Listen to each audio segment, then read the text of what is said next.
Sexuality and Family cluster, Philosophy and Thought cluster, Social, Historical and Cultural cluster, and Legal clusters. This international lecture carried out in order to mark the 8th anniversary of CGS. In the first year of CGS presence, precisely in 2012, CGS also has invited Professor Malik Badri, a professor of Islamic psychology from International Islamic University of Malaysia, to speak in front of us about the nature of human and the response to feminism. I think this kind of international collaboration is a good way to sharing and exchange our thought and experience in the same interest.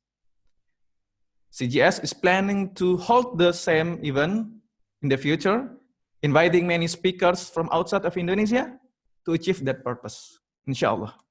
Ladies and gentlemen, ikhwati fillah rahimakumullah, I have to say thank you for being followed and joining us. Actually, right now, we have almost 500 participants that already registered to us, which all of them joining our session via Zoom application, alhamdulillah.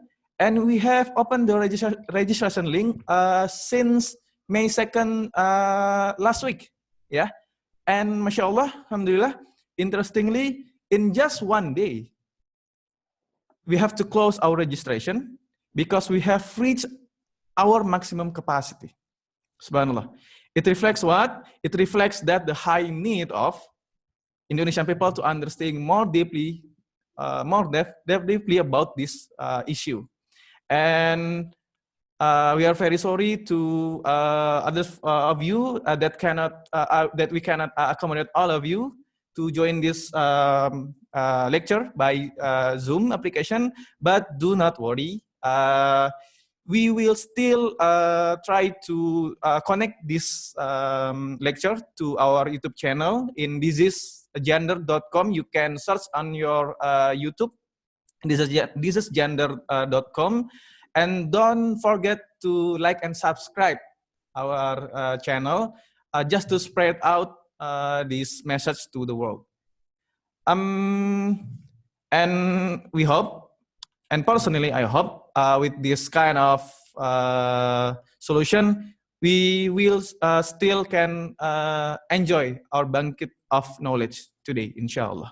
Ladies and gentlemen, in this event, we also receive donation and sadaqah that will be donated to our fundraising initiative for helping COVID-19 pandemic. You can also contribute to our bank account. I have to tell you, to BNI Syariah number 013-559-8278 on behalf to Nila Rahma. I will tell you once more. Number 013-8278. Sorry. I will repeat again. 013-559-8278 on behalf to Nila Rahma. In this time, we have received total donation from the participant already, more than 3 million rupiah. Alhamdulillah. Thank you very much. May Allah bless you all. We still open our donation, actually, yes, for you everyone that wants to set aside your asset and give them to help this pandemic situation. Thank you very much. Anyway, I'm very excited about this event because besides in this pandemic situation, we also still in our Ramadan. Yes, that's right. Especially in this 17th night of Ramadan, with night of Nuzul Quran, we have to pray together to Allah Subhanahu Wa Taala. Hopefully, we always get the light of the Quran from Allah through our Prophet Muhammad, peace be upon him. And we will get the bless from Allah Subhanahu Wa Taala. And our topic tonight, I will tell you, this is the Muslim feminist false hope or Obsolete Utopia. Okay, I will tell you about our agenda tonight. Just in brief, first, after this, we will hear the keynote speech from Dr. Dinar Dewi Kania, Director of Center for Gender Studies. She already joining with us. I will tell you the brief profile of Dr. Dinar. She held a doctoral degree in Islamic education and thought at the University of Ibnu Khaldun, Indonesia. She lectures at the ISTID Muhammad Nasir and ITL Trisakti Postgraduate Program Jakarta. She is also a researcher at the Institute for the Study of Islamic Thought and Civilization, or INSIS, head of research department of AILA Indonesia, and director of the Center for Gender Studies, or CGS. As an academic researcher, Dr. Dinar has authored books, edited and contributed to anthologies, and published journal articles in the fields of gender studies, ethics, epistemology, and Islamic thought. She is also an editor-in-chief of an academic journal and peer review for other international journals. Assalamualaikum Bu Dinar, thank you for hosting this lecture. And next, after that, we will hear a main lecture from our sister Zara Faris. You're right now in London, right, Sister Zara? Yes, I'm in London right now. Yeah. How do you do? Are you good? Yes, Alhamdulillah, very well. Yeah, Alhamdulillah. Alhamdulillah. Yeah. As we know also, Sister Zara graduated in Arabic and Islamic Studies from SOAS University, UK. She is now a researcher, writer, and international speaker for the Muslim Debate Initiative, or MDI. You can also watch her video in YouTube. In the UK, Sister Zara has delivered lectures at university around the country about women in Islam, justice for women and men, feminism, etc. She has had regular TV and radio media appearances, including on the Islamic channel and BBC Radio. Sister Zara has debated feminism, mashallah, with former Green Party leader Natalie Bennett, journalist Julie Blinder, academic Ziba Mir Hussaini, and Marina Mahathir. She has also debated this house beliefs Sharia law is fairer than English law. That's the title, I think, with an English law judge and QC. Sister Zara and her colleagues won the motion on the vote change. Okay, and the last session, we have a discussion session.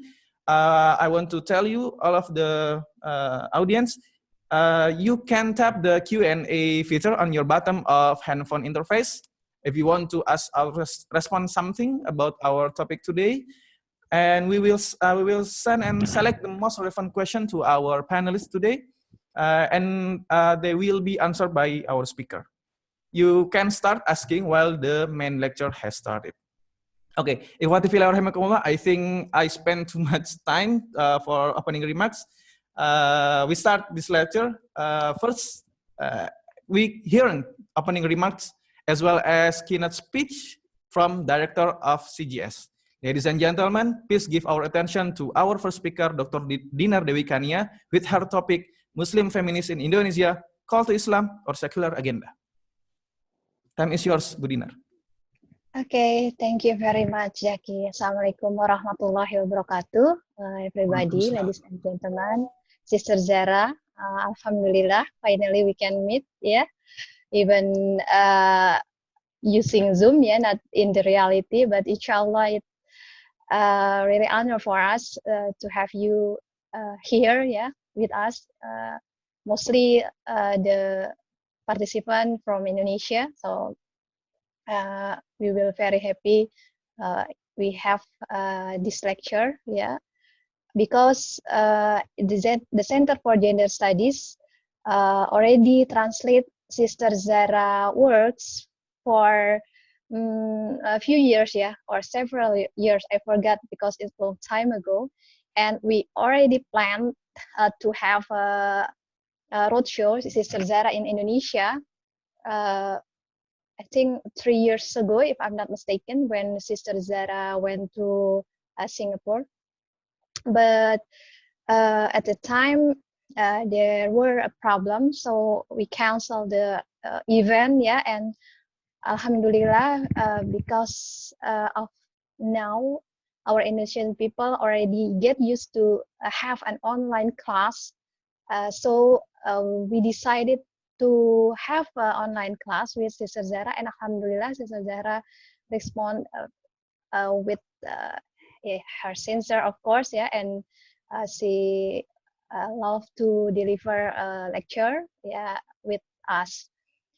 And I want to inform everybody that we plan to broadcast this lecture through YouTube channel, but I think our CGS team still working on it. Yeah, there are some problems. So probably if we cannot do online today, we will share the recording. Yeah, because this is important. And I think I will have a 20 minutes maximum, yeah, presentation, because I don't want to talk too much. Yeah, I want to hear Sister Zara lecture. But Zaki, can you open my presentation PowerPoint? Because I cannot see in the screen, or can you share to all participants? Yes, thank you. Okay, the topic today I will deliver about Muslim feminists in Indonesia, call to Islam or secular agenda. This is based on CGS experience, yeah, 8-year experience advocating about feminism and Islam. We have a website, yeah, since 8 years ago. That's why this is the opening for us, yeah, that we can understand this really the situation in Indonesia about the feminism. Next, yeah, next slide, please. Okay, Muslim and feminist. Yeah, we have to define. Okay, what is Muslim? Yeah, and what is feminism? Of course, if we search in dictionary, yeah, English dictionary, Muslim is a person who follows a religion of Islam. Feminist, a person who believes in feminism and tries to achieve change that helps women to get equal opportunity and treatment. Of course, this is the definition, yeah, of each sentence of a word. But if you make Muslim feminism, it will be have another definition, of course. Next slide, yeah, we see here about Islamic feminism, yeah, not this one. Sorry, not still the other slide, not secularization. Can you move? Yeah, I still talk about Islamic feminism. Yeah, Islamic feminism.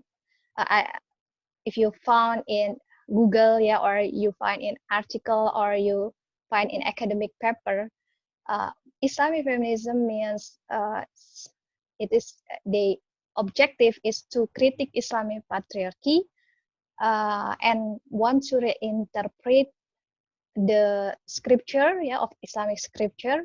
They want to find a form of religious exegesis that will support their feminist viewpoint.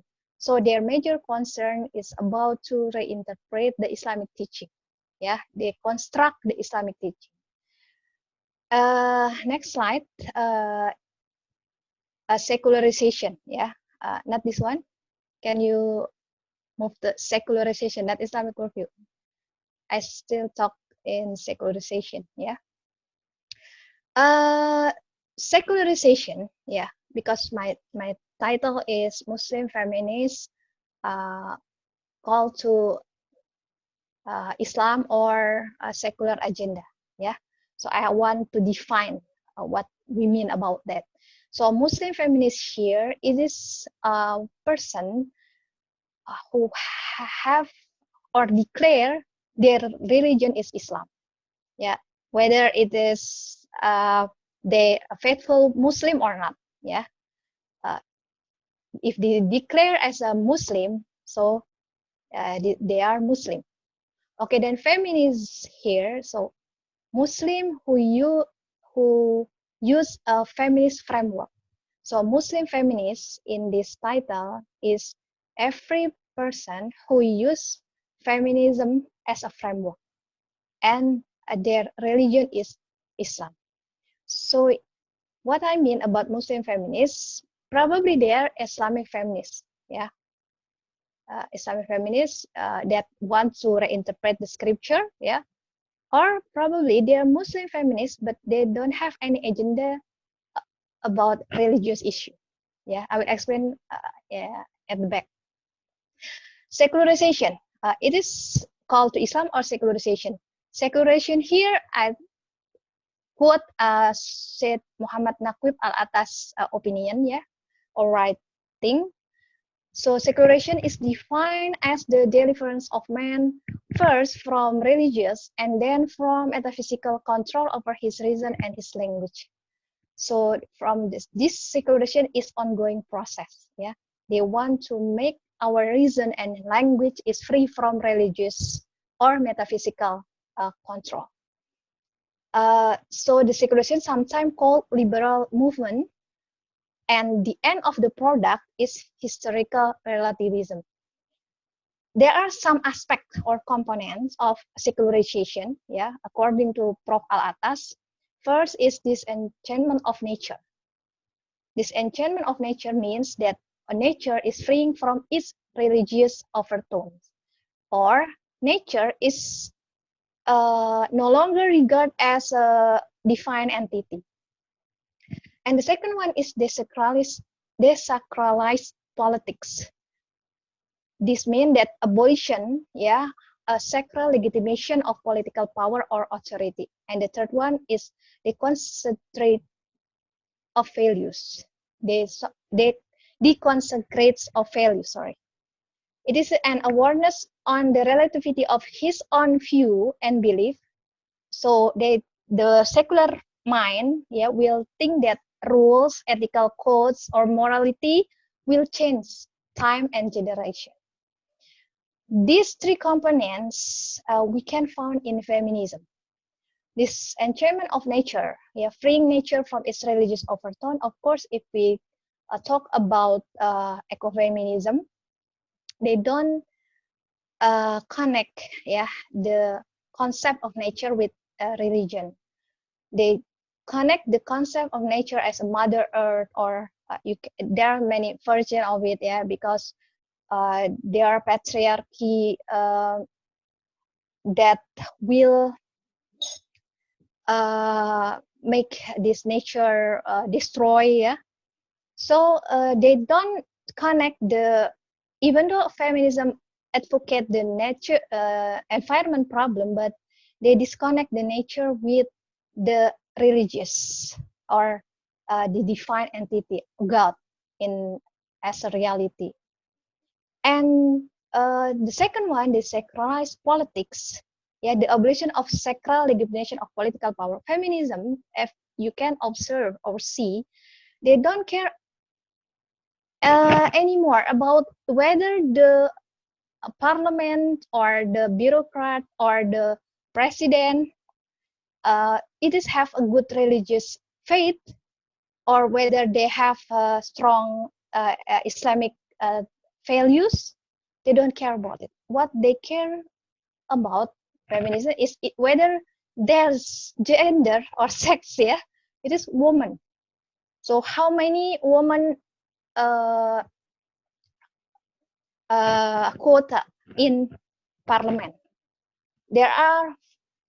Is there any woman president? Yeah, or if we have a woman as a president, yeah, it will be good. Even though they don't care any about the woman religious faith, yeah, or the woman beliefs, or the woman ibadah, yeah, they don't care about it. They only care that the person that will be in the politics should be 50%, yeah, it is from woman. If not, it will be problem, yeah, in feminism worldview or paradigm. And the third one is that deconsecrates values. Yeah, this is the relativity of moral. So feminism think that there are no there are no absolute truth. Truth is a relative, yeah. From the time it will be changed. For example, now we can see that feminism advocates about LGBT, yeah, gay, homosexual. They said it is not the sins, but it is the choice, yeah, because long time ago it is people opinion about LGBT is different, and also the scientific founding research show that LGBT is inherent in their gene, for example. Yeah, so the values is relative for feminism. Yeah, in fact, it is said that the moral is depend on the what the woman feel. Yeah, so this is the three characteristic of secularism that feminism possess that characteristic too. Okay, next slide. So I will why feminism cannot claim as Islamic, because if they claim as Islamic, yeah, they have to use Islamic worldview, not a feminist worldview. So I think Islamic feminism is contradict each other. Islam and feminism, it is contradict. Why? Because the meaning of Islamic worldview is the Islamic vision of reality and truth. So Islam has the absolute, Islam believe to absolute truth, haq, and the Islam has the vision of the reality. Yes, so the feminism think that the truth is relative. Yeah, and of course about reality, they have a different concept. Every school of feminism has different nature of concept of truth, concept of morality. Yeah, but Islam, even though there are several school of jurisprudence, they will agree, yeah, on the same worldview, concept of reality, concept of truth. Yeah, yeah. All Islamic or scholars will agree on that. Yeah. So next slide. This is Islamic worldview. Yeah, please click all. Islamic worldview is what I said. It is the vision of reality of truth. So in our mind, we have several concepts that from revelation, of course, concept of God, concept of religion. Islam have a concept of knowledge, and as a Muslim, we use that concept, those concepts to project the realities. In this case, of course, about woman issue. Relate to feminism, it is the realities is a woman issue. So when we saw there are rape, for example, as a Muslim, we will refer our framework, yeah, our framework to the Islamic concept, yeah, about concept of ethics and morality in Islam, about the life, concept of man, yeah. So we will see those problems, woman problem, use our Islamic concepts, yeah, as Islamic worldview. But can you next slide, please? But feminism, yeah, they have a worldview, yeah, or paradigm that I heard some people say that there are many schools of feminism. You cannot make a single version of feminism. Yeah, can you click? Yeah, because please click the slide. Yeah. Okay, please. So those concepts, the concept of God, concept of religion. Next slide, please. Next slide. Concept of knowledge, concept of ethics and morality. With feminism, yeah, they use another paradigm, yeah, which is this is the sameness of all feminists, most of feminist worldview or paradigm, yeah, or framework. They believe there are patriarchy culture. They believe there are the oppression or stereotyping or objectification of women, yeah, from long time ago, yeah, in every civilization. So they are a gender concept, they are a social construct, yeah, this concept of God, concept of religion, concept of knowledge, concept ethics of in Islam, they will show with feminist framework. They will show, okay, concept of God in Islam, it will be a patriarchy culture there. It is the concept of revelation in Islam have because there are many men or scholars, yeah, Islamic men scholars, so they have a stereotyping, yeah, or they have objectification of women. So they want to reinterpret or deconstruct the Islamic teaching, yeah, or tafsir here, yeah, or fiqh, yeah, fiqh. And they saw the realities, for example, for rape, they don't see it from the Islamic perspective, but they see the framework. Yeah, okay, this is the oppression. This is because the patriarchy. This is because our ulama is men. Yeah, so if woman probably Muslim woman not obligated to use hijab. Yeah. Okay, next. So this is the difference. Yeah, a feminist, Muslim feminist is a person who use the feminist framework.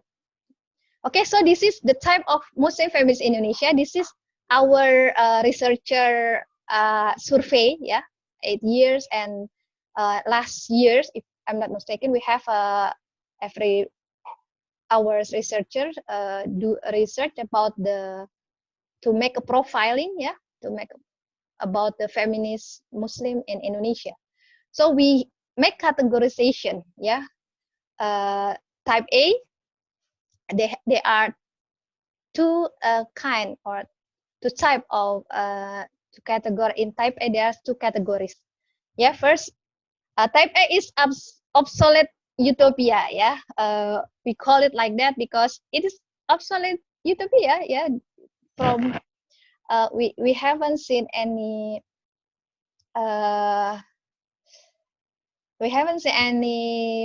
progress. Yeah, we don't see any results about feminism, yeah, because they cannot define what freedom that they really want, what kind of happiness that they after, yeah. So the type category 1, yeah, type A category 1, first, it is consistent with feminist paradigm, yeah, or worldview. They focus in advocating feminism agenda. Their objective is to deconstruct Islamic teaching, yeah, so they have Islamic feminism, and they using religious issue and symbol in their rhetoric. Category 2 in type A is consistent with feminist paradigm, the same focus in advocating feminism agenda, not, but the second category, they not advocating religious issue. So they have like environment issues, they have a talk about sexual violence, yeah, for example. And some of them are allergic to religion, even they are Muslim, but they are allergic to religion. Okay, the B category, we call them half-blood feminists, yeah. So in Indonesia, it means feminist separuh, ya, separuh feminis or feminis separuh gitu ya, in Indonesia. Jadi half-blood feminist, we categorize two categorize, ya.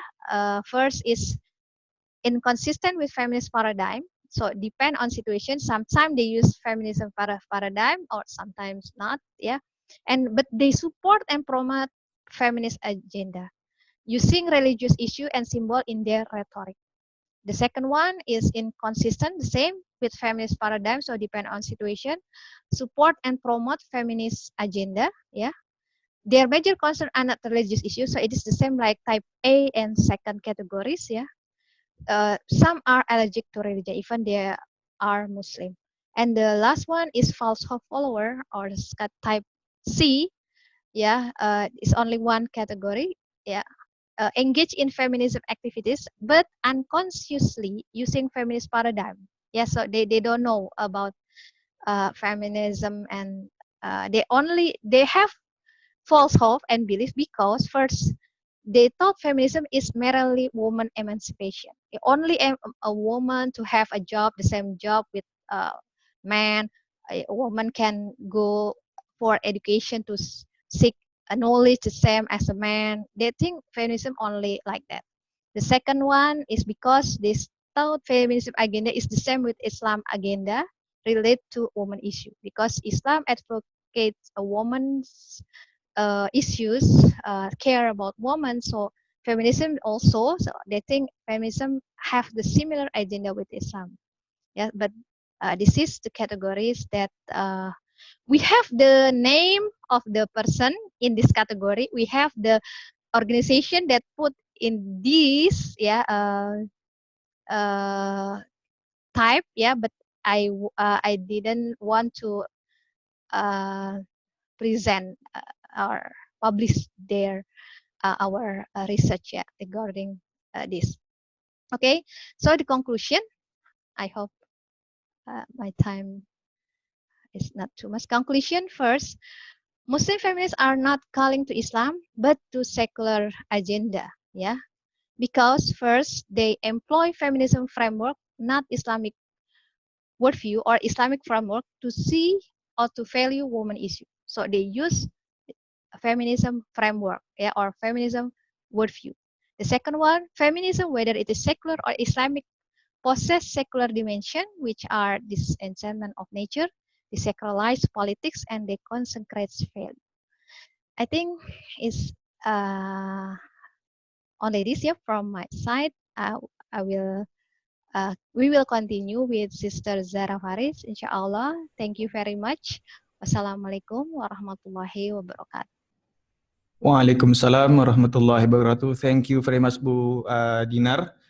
Such a beautiful and fascinating presentation. I think it's really urgent to us to recognize those points that told by Dr. Dinar to give a baseline information about Indonesian situation. And next to the agenda, with no delay anymore, next we will hear to our main speaker today, Sister Zara Faris, with her topic, Do Muslim Women Need Feminism? Sister Zara, time is yours. Assalamu alaikum wa rahmatullahi wa barakatuh. Bismillahirrahmanirrahim. Wassalatu wassalam ala Sayyidina Muhammad wa ala alihi wa sahbihi ajma'een. Jazakumullah khair to the organizers and to all of the attendees for arranging and for gathering for this conference. As my brother and sister mentioned already, we've been looking to collaborate for a few years now, and this increased culture now of learning online has facilitated this for us. I hope that inshallah one day we can meet in person, but in the meantime this is a great platform, so I'm very happy to be with you all here today to discuss this important topic. And Jazakallah khair to Dr. Dinar for her presentation just now. It was a great way to set up what we're going to talk about for the next while, inshallah. Now, the question that I've been asked to talk about today is, do Muslim women need feminism? And at the same time, I hope that by the end of the session, we will have also answered the question, why do so many Muslim women reject feminism as well? Because it isn't just lots of Muslim women, running out to become feminists, but actually we need to recognize that there are actually sometimes a silent majority, in fact, a silent majority of, Muslim women who do not profess feminism and are not interested in it for certain reasons.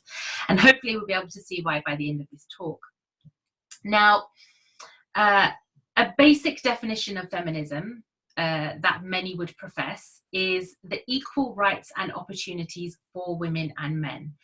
And without getting into details just yet on what Western conceptions of equality or equal rights are, or whether that definition is true, this definition may seem to a Western or a Westernized mind or a secularized mind like a fairly innocent and noble ambition.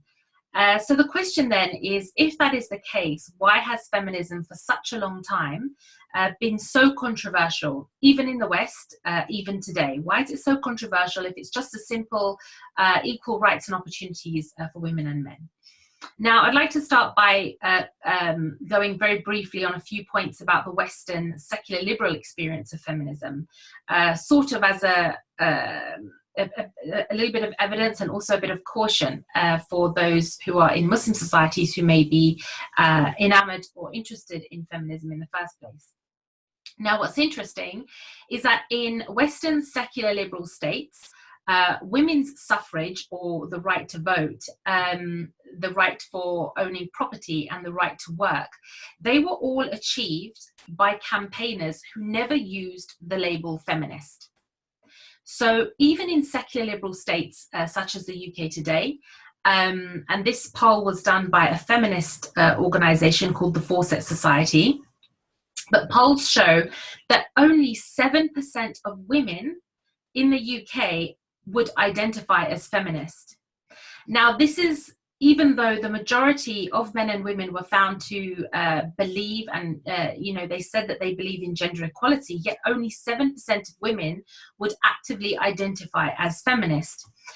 Now, this shows that those who do identify as feminist don't actually wield any kind of monopoly on the issue of women's rights or on the liberal idea of equality. And those who identify as feminists are actually just one group amongst many throughout different cultures, different time periods, different places, whose work actually deals with women's rights. Now, interestingly, the UK suffragists or suffragettes, did they ever campaign under the banner of being feminist? Even Mary Wollstonecraft's seminal book, A Vindication of the Rights of Woman, which is became a very keystone, important keystone text for women's rights in the UK and America, it didn't need to create or use the label feminist at all. Then there was a woman named Caroline Norton, and in English law, she was responsible for obtaining women's rights relating to child custody, women's right to form contracts, to inherit, and to keep possession of their own earnings. She herself also never identified as a feminist. And in fact, she was famously anti-equality between men and women. And in one letter that she wrote to the Queen, Caroline Norton wrote the following words. She said that the natural position of woman is inferiority to man. She continues, "Amen, I never pretended to the wild and ridiculous doctrine of equality," end quote. And yet today, she is praised, anachronistically praised, with the label the first feminist legislator. So even liberals today consciously choose not to use the label. There are many, there are some who do, and there are many who don't. And some, those who do not use the label, they say that they find the term feminist or feminism to be an encumbrance. It's a problem, it makes things a lot more difficult. And they say that with its multitude of competing interpretations, different factions, different divisions, they find that it doesn't actually add any ideological clarity to their cause or for their audience. And there are so many different types of feminism under the broad category. There are so many different subcategories of feminism and so many different sub-definitions for it. You could say that there are as many definitions of feminism as there are feminists. And in fact, many feminists actually seem to spend a lot of time attempting to clarify to the public what they think being a feminist means, or arguing, that's not my feminism, when they come across a definition that, they don't necessarily agree with. But if the purpose of identifying as something is to actually set you apart or to demarcate you from a different worldview, in other words, the purpose of language, because the whole purpose of language is to actually identify the limits of where one meaning ends and where the next meaning begins. So what is the benefit of using an unclear label that doesn't have those clear limits of meaning? Shouldn't people actually be called, or shouldn't we be advocating for people to actually just use clearer terms to describe themselves and to describe their beliefs. Surely this would actually make things easier for them and for us. Now, liberal campaigners in the West, they often risk being condemned as wrong if they don't use the label feminist. Especially if they choose instead to campaign under terms that are more publicly recognized, more publicly understood, and more readily embraced in liberal societies. So they may use terms instead of feminism like, women's rights activist, or human rights activist, or egalitarians. Again, I'm talking, remember, in a secular liberal society, so I'm referring to their worldview and the concepts that they hold, not the Islamic worldview, which we'll come on to shortly. Now, feminism gives people the latitude, it gives people the permission to come up with their own interpretations of feminism, and they will still embrace it and defend it as feminism. In which case, people should have the exact same freedom and latitude to disagree with these interpretations and to subsequently not identify as feminists. Because there is no single definition, therefore, to actually defend. It just becomes feminism is what feminism does. And also interestingly is that the term feminist doesn't actually seem to advance causes at an institutional level, like in court cases. For example, most human rights lawyers identify professionally as human rights lawyers. Most family law lawyers identify as family law lawyers. They don't identify as feminist lawyers, even if they're defending, the interests of a woman in a particular case. They would still not identify as a feminist lawyer just because they are defending a woman's issues. However, professionally, many lawyers identify as human rights lawyers, family law lawyers, etc., etc. Now, the feminist label, historically and in law, is just not perceived as a label that helps somebody to further their argument, and it doesn't help to cement authority. So, for example, in the history of the US Supreme Court, for example, it is only mentioned twice. The word feminism is only mentioned twice in passing, just as a passing reference, only twice in the entire history of the US Supreme Court. Now, if the feminist label doesn't actually help the cause of rights, why do we need to use it? Why would anybody need to use it? Let's not forget, especially in legal systems, those working in the law or for social workers, our work should be in the service of justice, not in the service of the labels, not in service of the label feminist for its own sake. The concern should be justice.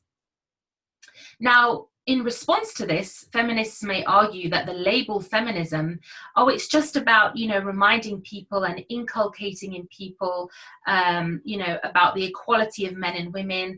And it's just about reminding them that if you believe in the equality of men and women, then you're already a feminist. But if that is already the case, if you're already a feminist, then why again do they need to identify as feminist?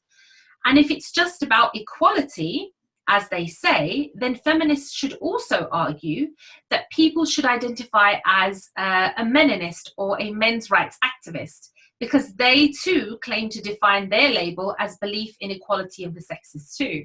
Now, if anybody's not sure what I'm referring to, in the UK and in the United States and other countries around the world, in response to feminism, you now have a backlash from many men who are doing the same thing that feminists do, but for men. So they call them men's rights activists. And there's no real difference between them, apart from which gender they are championing.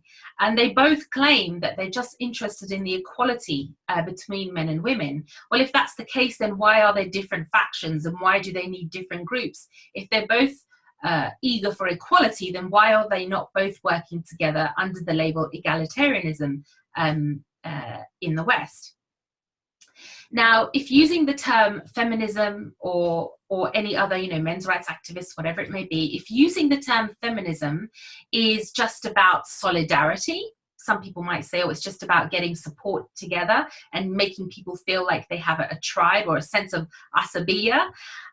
If using the term feminism is just about, about solidarity, then maybe it's time, for a new group label to engender that solidarity. For Muslims, as we'll come on to, this label could be, I don't know, Muslim or Islam. Imagine if the Prophet ﷺ had come and said, you are now one tribe. Funnily enough, he did. So that's the Muslim perspective. We'll come more into that later. The other thing is, times change, people change, and movements change. And yet somehow we have many social justice activists who insist that we become slaves to terms which no longer apply or which do not apply to our circumstances. And so, there are those who would say that, we should slavishly adhere to the term feminism. Whether the meaning changes or not, we should still use the term according to them. Why should we do that for a term that has actually been demonstrated to be of minimal impact to actual change? If it's about garnering support in numbers, if it's about, using a term that will draw more numbers together, again, a social justice movement could easily attract more numbers and evade the criticism of the opposition by using terms like, again, in the West, the term egalitarian. So this is a sort of a very brief overview of the situation in the secular liberal world. So we can see roughly that, social and political movements can and have campaigned successfully without using the label feminist. The second point is that if there's no universal definition as to all the beliefs that make up feminism, apart from, the core tenets, patriarchy, individualism, and, the equality that they claim, which we'll come on to later.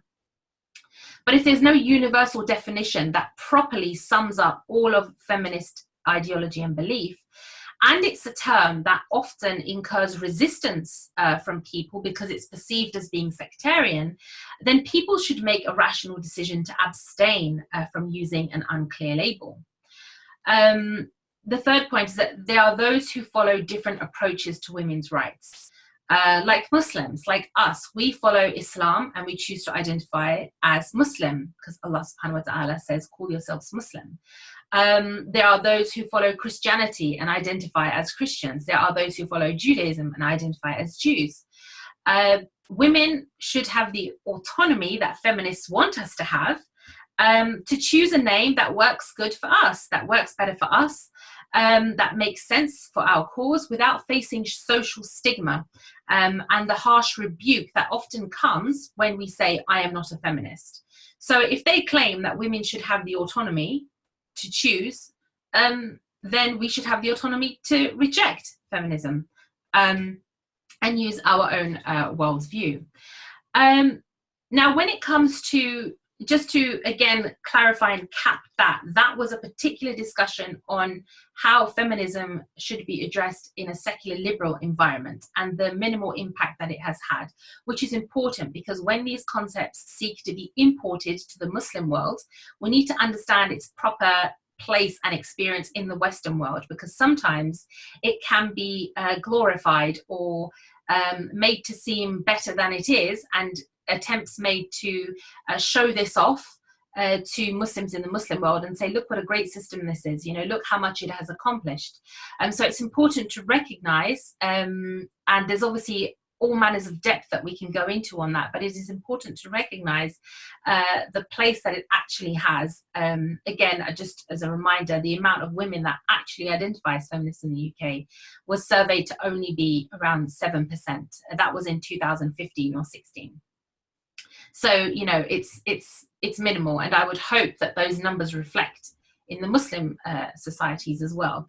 Again, I mentioned earlier about a silent majority of, Muslim women that don't, that are not feminist, and we just don't hear about them because they're not maybe as vocal about it. Now, moving to Muslim society. Muslims are problem solvers. Now, as Muslims, we believe that Islam provides the solutions to all human problems. And Allah subhanahu wa ta'ala asks us as Muslims to be problem solvers using those solutions. So Allah subhanahu wa ta'ala says, for example, that even to remove an obstacle from the road constitutes an act of charity because it is a problem solved for others. To lift someone's mood, even simply by smiling, is a charity, even though it may seem like only, a small problem is solved or a small thing is being done. We are commanded to find cures for sickness, to try to alleviate the plights of others. We are given the duty of, and we are rewarded for, solving problems. And we are commanded to fulfill our rights and duties towards each other as well, including the rights and duties between men and women, as prescribed by Allah subhanahu wa ta'ala, not as prescribed by humans. And the Quran commands us to be witnesses to mankind, to be witnesses, to call to what is right and to speak against what is wrong. We are meant to be advisors and problem solvers, and that's the service of Muslims to all, regardless of our gender, regardless of our occupation. Now, implementing Islam secures women's rights, not implementing anything else. Implementing Islam secures women's rights for Muslim women. So, for example, as late as there's one very interesting observation of this being the case, and you don't have to go all the way back to, the beginning of Islam or early Islam.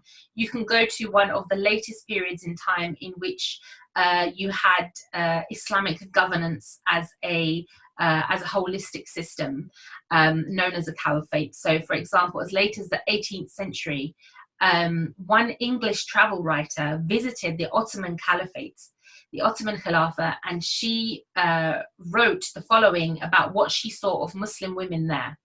So, contrary to, the reports we hear today of Muslim women, are oppressed or facing this or that, or, they don't have identities, they don't have any kind of freedom whatsoever, any kind of self-awareness even sometimes. This is what she said about what she saw of Muslim women in the Ottoman Caliphate. She said, as to women, as many, if not more than men, are to be seen in the streets, in other words, going about their daily activities. I think I never saw a country where women may enjoy so much liberty and free from all reproach as in Turkey.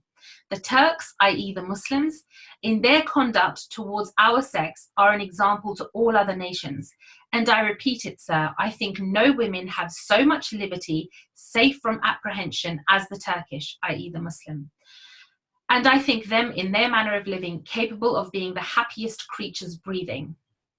Now, this was in a time where, as I said, Islam was being implemented holistically on, the majority of the Muslim world. Now, in a Muslim society, obviously there are in society today, there are a number of problems throughout the world, not just Muslim society. There are a number of problems, global health pandemic, for starters, global poverty and neocolonialism, neo-slavery, global warming, all these kinds of issues, and also economic issues. And one was the there's a question there. I'll just her name is, there's a question very quick for a clarification. The woman who wrote on the women in the caliphate, her name I will grab for you shortly, inshallah.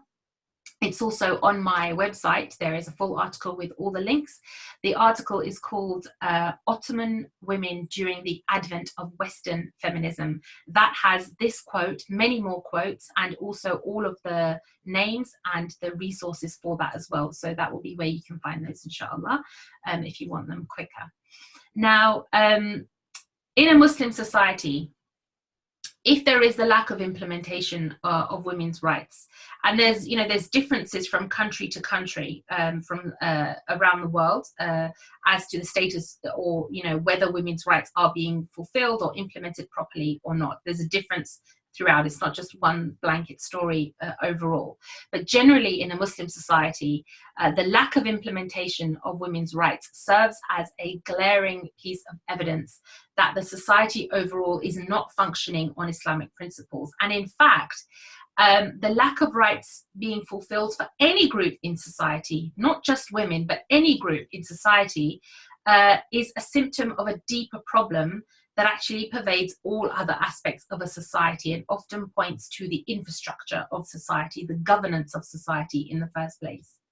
Now, it's not uncommon to hear feminism, therefore, being invoked as a so-called remedy for some of these problems. And a great deal of confusion and misunderstanding is often generated when we imagine that feminism is the only way to visualize and actualize women's rights. And when we imagine that feminism is entirely synonymous with women's rights. And then when we try to amalgamate feminism with a different worldview, such as Islam. Now, seeing how problematic feminism is for secular liberals, as we discussed very briefly earlier, why do some Muslim women still want to champion the label and concept of feminism in Muslim societies? Now, Islam enshrined women's right to property, women's right to work, and even that leaders could be legitimized with the consent of both women as well as men. So, in other words, the equivalent of the Western right to vote. All 1300 years before Western states granted these rights to citizens, before they even conceived that these should be rights in the first place, let alone implementing them. And all of this, again, was achieved without anyone needing to identify as feminist.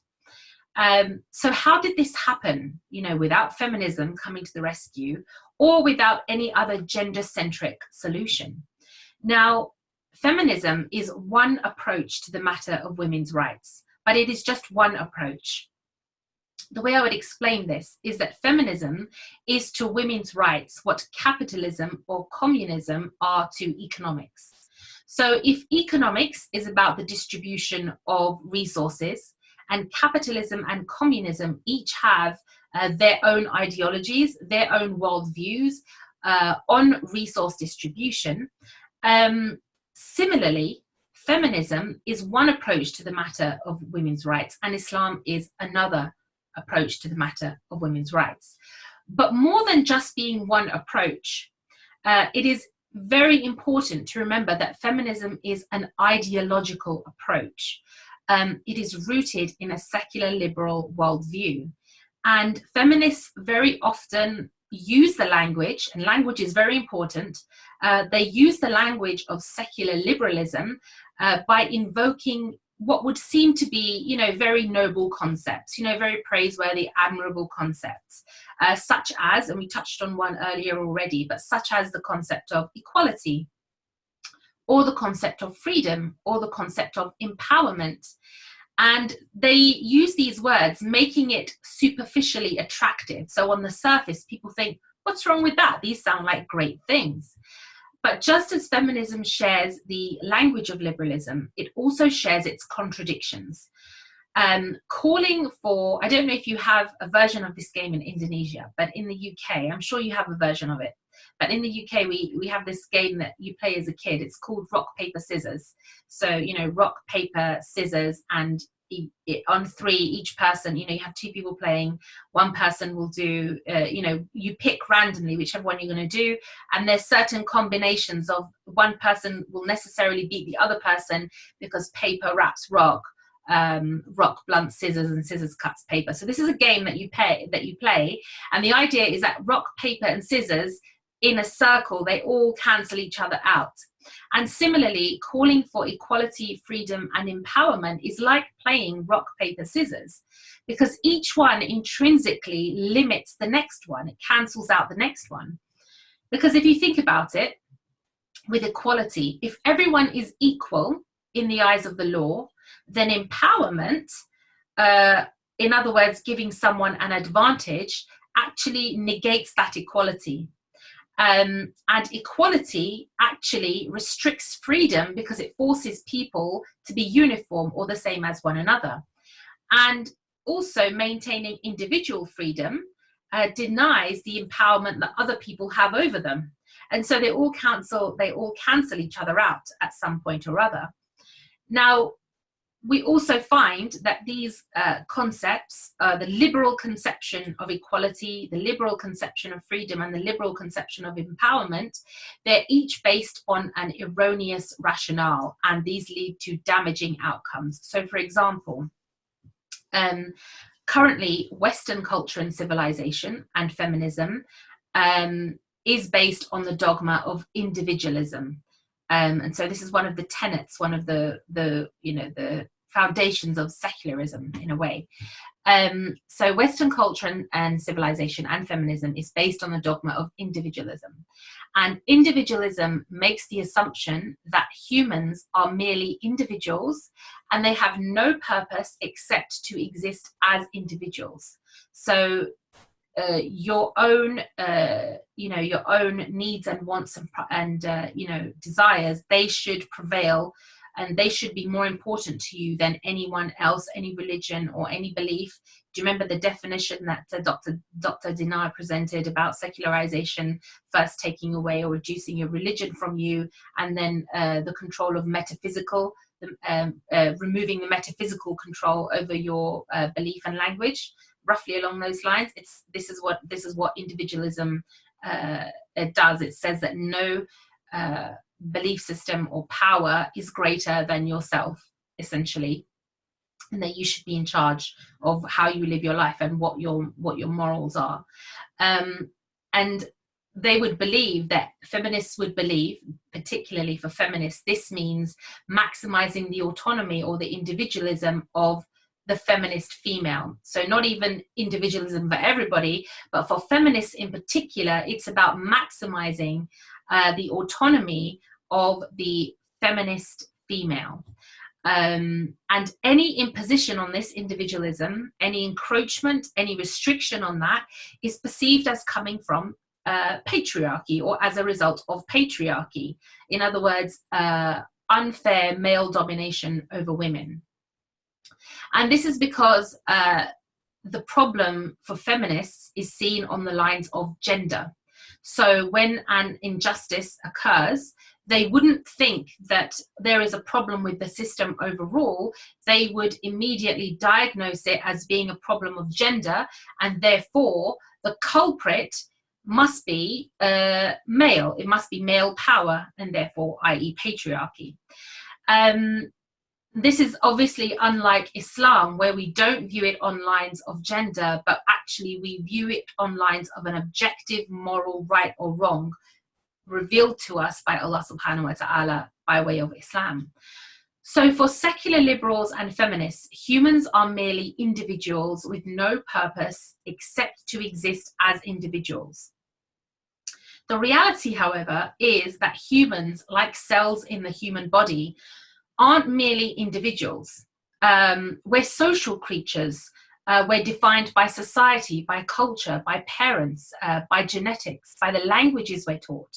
No human being can learn language, or the skill, the motor skills, the cognitive skills of language, without actually being taught by someone else whilst you are still young. So this is how dependent we are on one another, that if as a child we are not taught to speak by our parents or by an adult or somebody that can speak, if you don't learn at that young age, there comes a point in your life where you can never learn to speak. And this is a phenomenon known as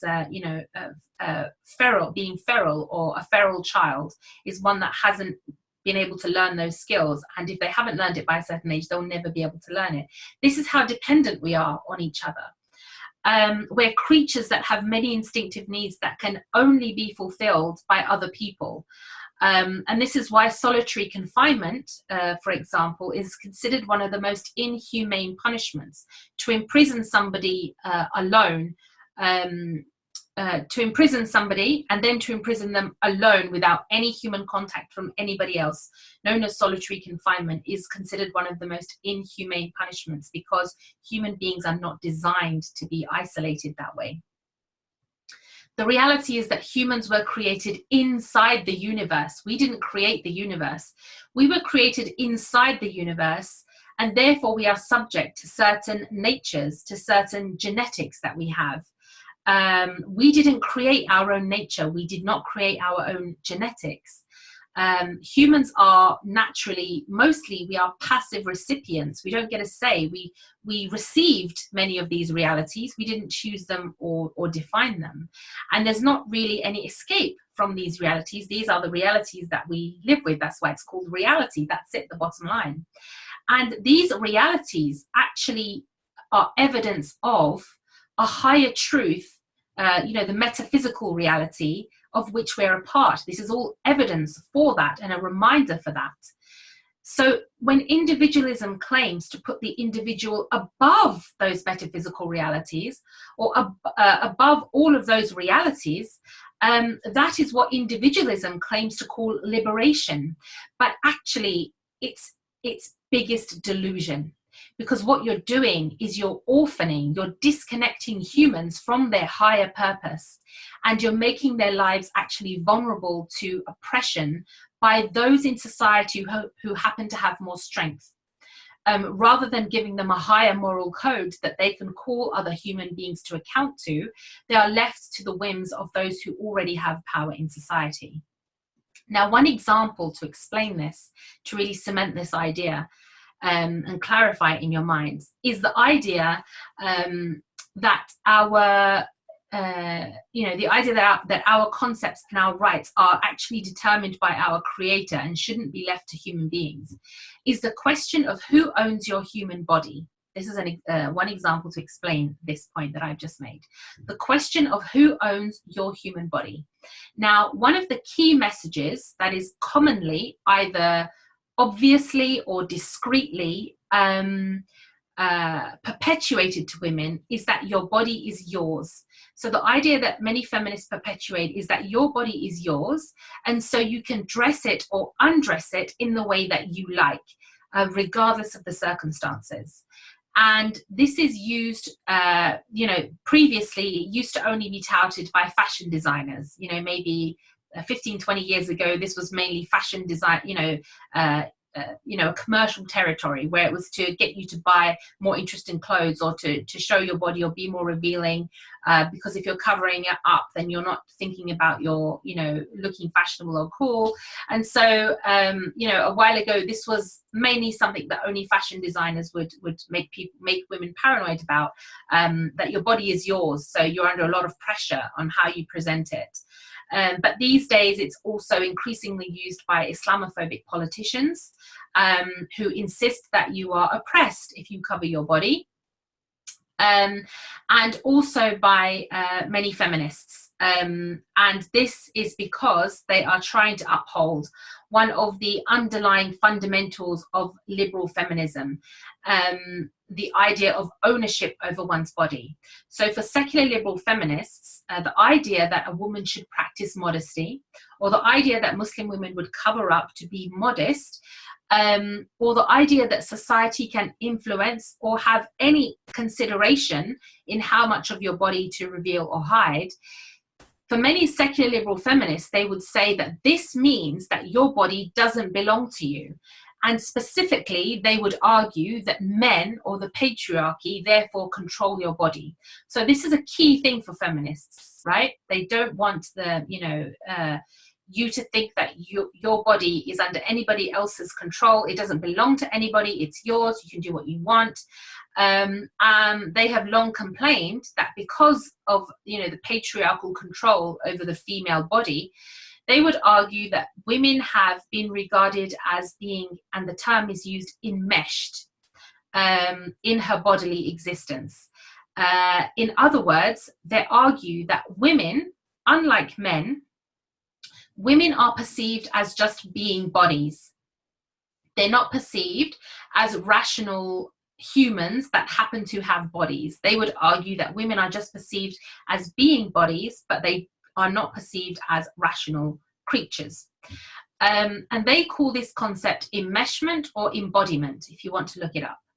Now, according to these feminists, they seek to argue, I am not my body, I own my body. They would argue that society or men's ideas do not own your body.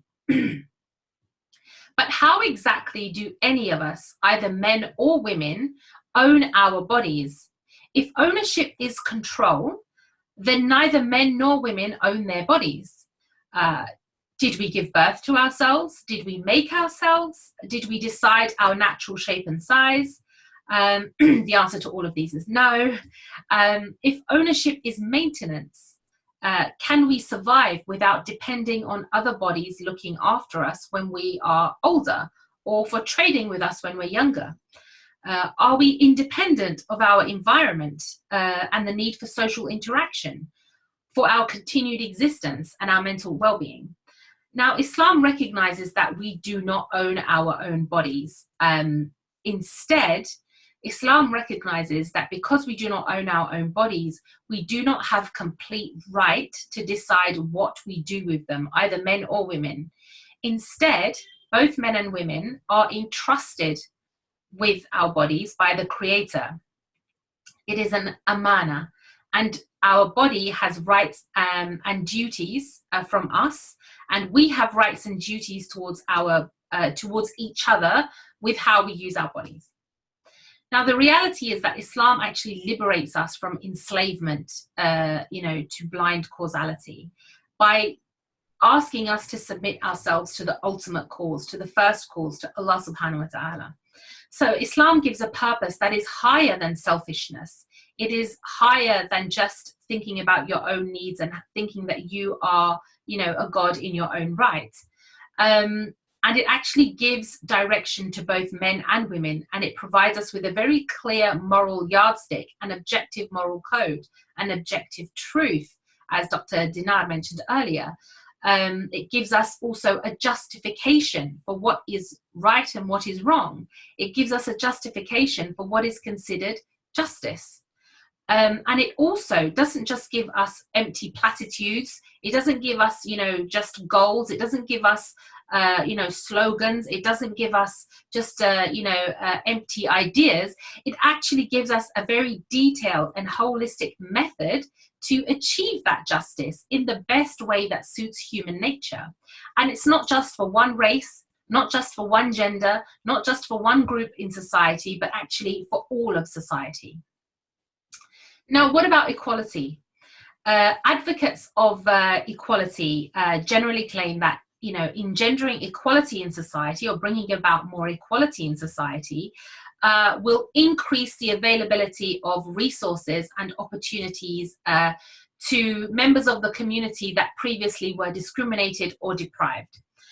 In other words, they claim that increasing equality will increase individual power or individual autonomy, and therefore perhaps equality of quality of life. So this is what they would argue.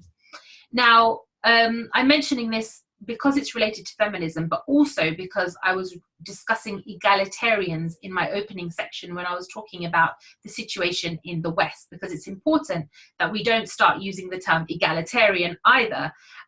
It may make sense or it may be more consistent for a secular liberal to use the term egalitarian, but for Muslims, our concept of equality is completely different, such that we don't use the term equality, we use the term balance, but I'll come to that shortly. Now, we need to understand why equality in of itself is also, an incoherent concept. Now, the first point, and this is admitted by many of its own advocates, so many egalitarians or those who advocate equality, such as Joel Feinberg, Isaiah Berlin, Will Kimblicker, they all argue that equality has no rational basis.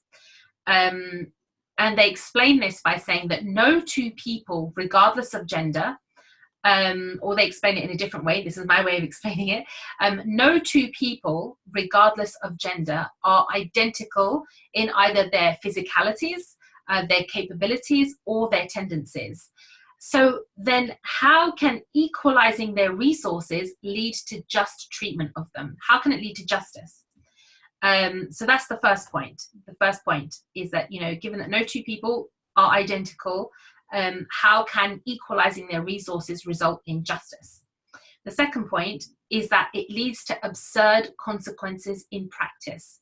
So, for example, given that men have a very short life expectancy, at least here in the UK and other Western countries, men have a much shorter life expectancy than women, or a shorter life expectancy than women. Equality then would mean increasing resources and giving special treatment for men during their lives to make up for the resources that they won't be able to use once they have passed away, because they're going to pass away earlier than women.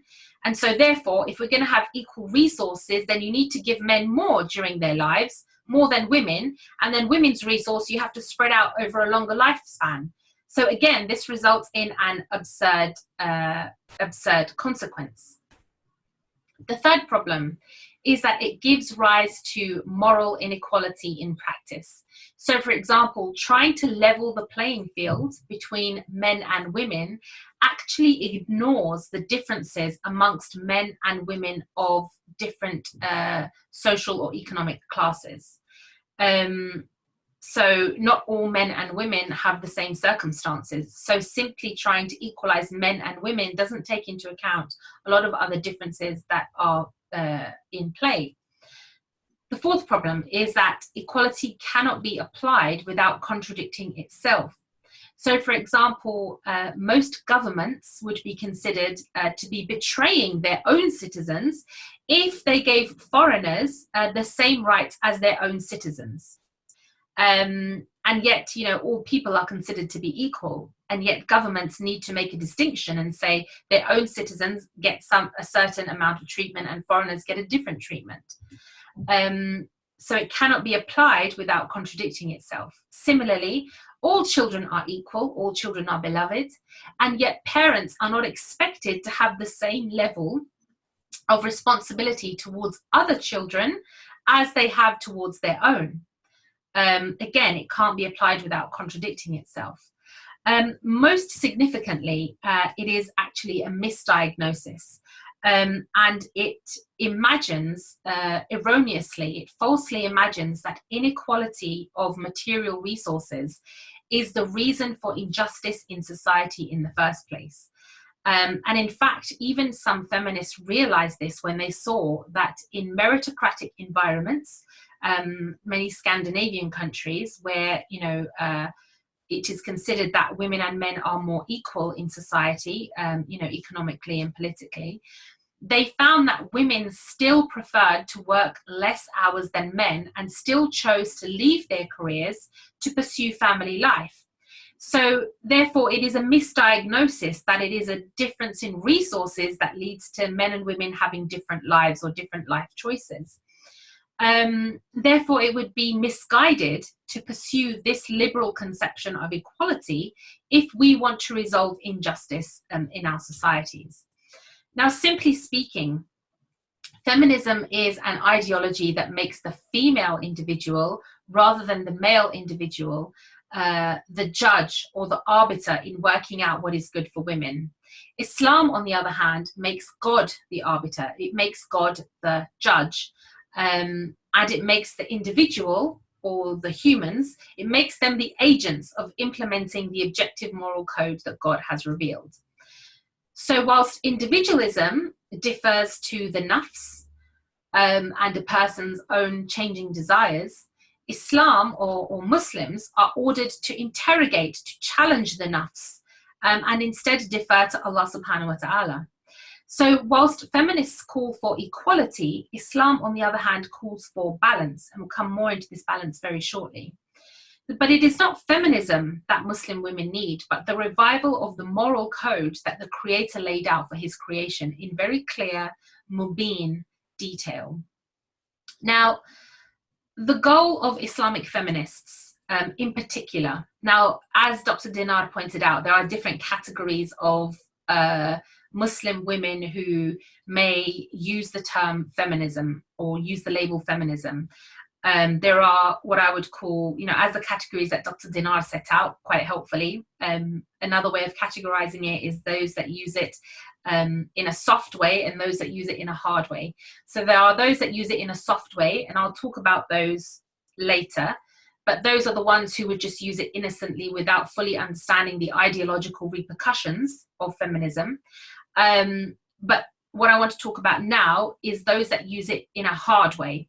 So these are mostly those Islamic feminist academics who influence opinion through journals, through articles, and through filtering down their ideas into, you know, Muslim society through that means.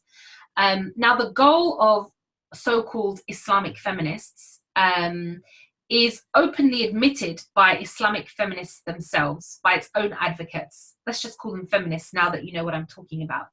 So the goal of Islamic feminism is openly admitted by its own feminists. It's not about comprehending God's will regarding men and women. It's not about trying to understand what rights and duties God set out about men and women. This is a big danger zone and a big misconception as to why sometimes Muslim women say, what's wrong with the term feminism if I'm just trying to enact or implement the rights that God has set out. Islamic feminists themselves will tell you it is not about that. And it's not about comprehending the moral code provided by God, but it's actually to reinterpret the Quran and the Hadith in light of liberal or feminist values. Now, I have an article which sets out, or an essay which sets out so many examples of this. I'm going to give you a few, but if you want to find it on my website, it's called Do Muslim Women Need a Feminist Theology? And that details a number of evidences and examples of this. But just by way of one example or a couple, Asma Barlas, a famous writer, openly declares that her method of determining whether the Quran's teachings are ethical and egalitarian. So first consider that she's made herself the judge over the Quran, and she's brought in another code, ethicalism and egalitarianism, in other words, from a Western secular liberal worldview, because otherwise where did she get this concept of egalitarianism and ethical values? She's brought in a different moral code, and she's made herself the judge over the Quran, and she says that her method of determining whether the Quran lives up to those ethical and egalitarian values, she says, you know, and those are also very vague concepts, right? Ethical and egalitarian, what does it mean? She says that her goal is to combine the Quran's view of egalitarianism and justice with feminist theories. So she has decided that these vague concepts, ethical and egalitarian, she has decided that these are good yardsticks to import from liberal thought and to measure the Quran with. And she is suggesting that the word of the Creator, the word of God, is on equal footing with the musings of Asma Barlas or any of these other originators of these ethical or egalitarian viewpoints, and that she has a right to combine them. So she's not talking about implementing Islam. She's not talking even about reviving Islam. She's talking about combining the Quran with modern secular liberal values. And she's discussed this in her book, Believing Women. The book is called Believing Women, but you can find the same sort of discussion in many similar authors' works. So, for example, the author Ziba Mir Hosseini, she's edited a book called Men in Charge, has multiple essays in it where you can find many examples like this. Amina Wadood, Aisha Chowdhury, and so on and so forth. Again, you can refer to my article on that on my website, which details these a lot more.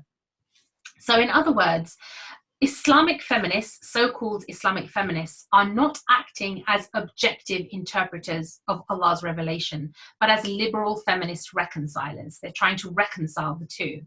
And there is no equivalence. You can't say that somebody that is, trying to earnestly understand the will of God is the same as somebody that's trying to impose their personal choice of liberalism or feminism onto the will of God. You can't combine the two and say, why can't we be Muslim feminists? This is what is happening at academic levels. Now, for Muslims, and also just another point on that, one of the claims that they would make is that ijtihad, or the process of legal reasoning, they would argue, these so-called Islamic feminists would argue, that it shouldn't be left to mujtahids. It shouldn't be left to those people, and they say that they are fallible human beings, and therefore it shouldn't be left to them. And they argue that many non-qualified Islamic feminists have the ability to do legal reasoning on Islam, but it shouldn't be exclusive to the scholars, to the mujtahids. And obviously the response to this is that we recognize that human beings are fallible, and that is why the act of ijtihad should only be done by someone that is fully qualified to do so. It's not left, it's not open source in that sense. You can't open up Wikipedia and start, editing it and changing Islam. That's not how it works. You need to have, even though human beings are fallible, this is why we have very strict conditions and strict qualifications for when that ijtihad can happen.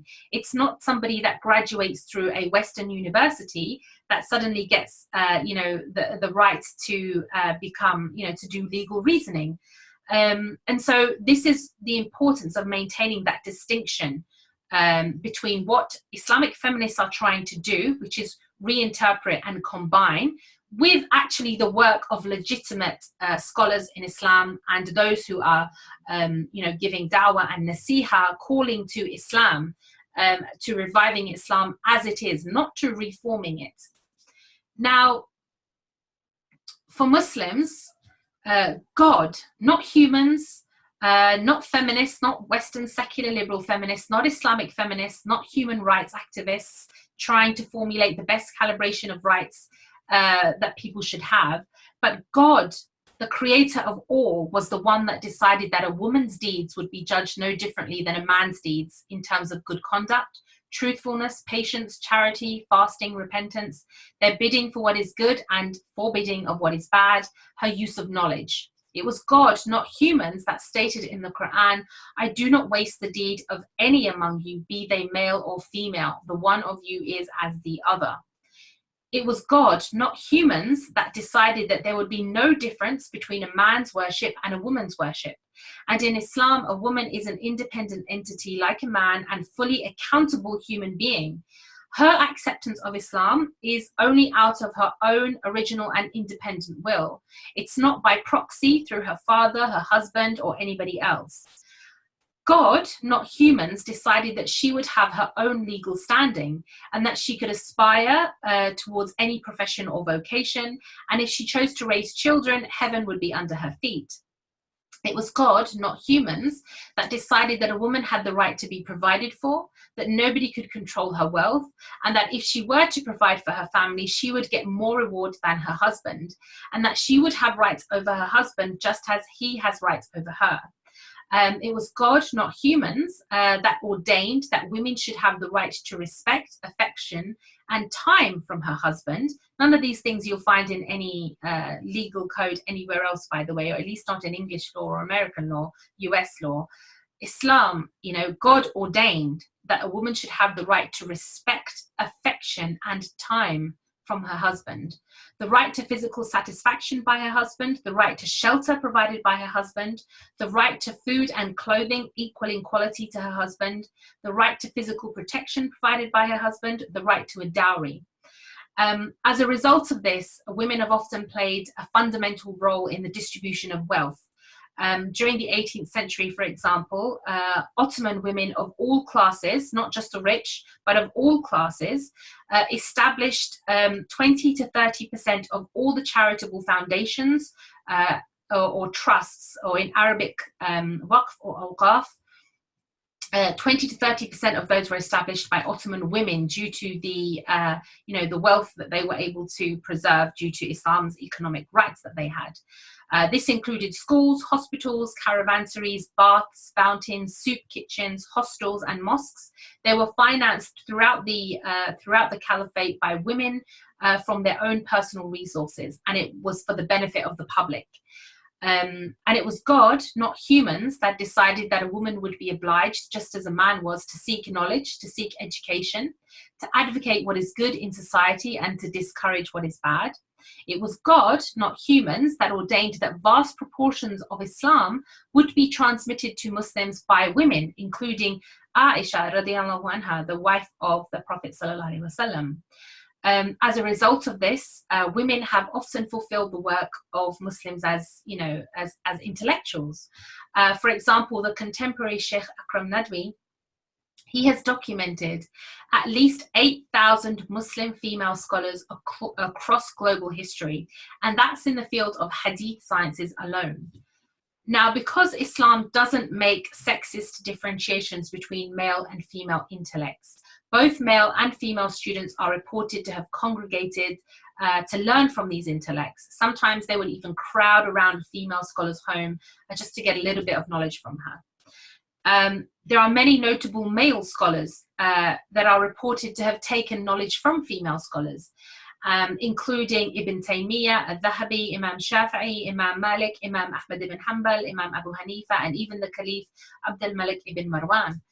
And this is just to show how normal it was. It wasn't a special thing. Oh, we have female teachers, this is a great thing to celebrate. It was just considered a normal thing. We have teachers, some are men and some are women. And yet today we have kind of idolized this concept, as Dr. Dinar said, of quotas. You know, how many are women? How many are men? The numbers do not matter. The quality and the caliber is what matters. And these historical examples are to show that that caliber was given prominence more than gender, more than anything else. Gender was not really a question in these things in which Allah subhanahu wa ta'ala has permitted both genders to engage in.